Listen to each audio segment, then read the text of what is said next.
Okay. So what's your feel on this? Obviously, I see a bunch of things from both sides. These stupid electoral maps that are all over social media. I've got people on the right saying Trump's going to win New York. People on the left saying Biden's going to win Texas. Come on, people. Let's wake up here. What's realistic?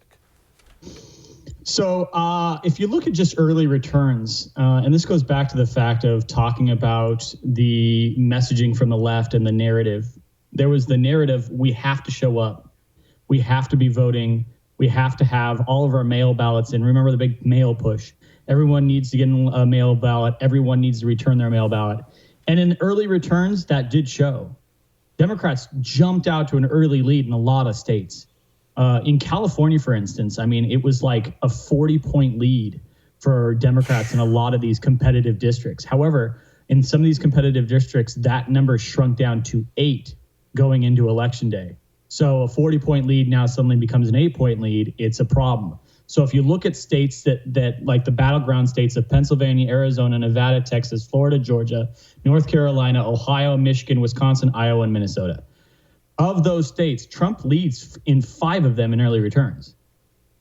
So Election Day, either Dems have to really, really turn out on Election Day in these states, which we don't think is going to happen according to the polling, or they have to flip enough of these Republicans, which we also don't think is going to happen. So it's a not a good look for Dems coming for tomorrow. Now, help people explain or help people understand the early voting versus Election Day voting. They obviously know what early voting is, but so Democrats in general, if I think I understand this correctly, Democrats need to be way ahead in early voting because Republicans will catch up on some level on Election Day. Is that right? That's correct. It's twofold, actually. It's not just how many votes they've garnered or whether or not they're up come Election Day or the morning of Election Day. It's also how many votes they have left to get. Remember that there's only a certain amount of universe. You can't fabricate votes. You can't get votes from Mars or whatever. The votes that are contained are a universe. That universe is minute or is fixed.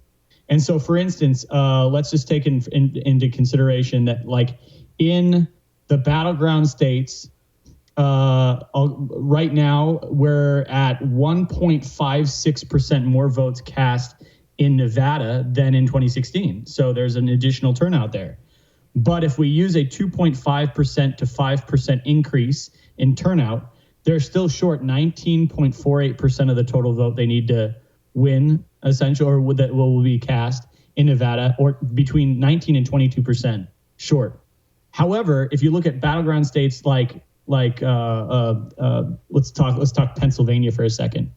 Pennsylvania still has 61.36% of the 2016 vote yet to be cast.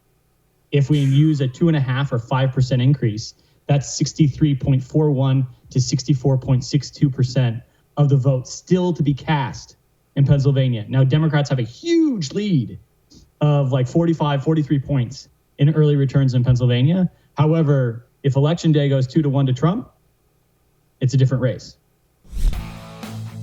Hey, thanks so much for watching The First on YouTube. If you liked what you saw, go ahead and like and subscribe. You heard me. Like it, subscribe. You'll get a lot more of it and a lot more of me.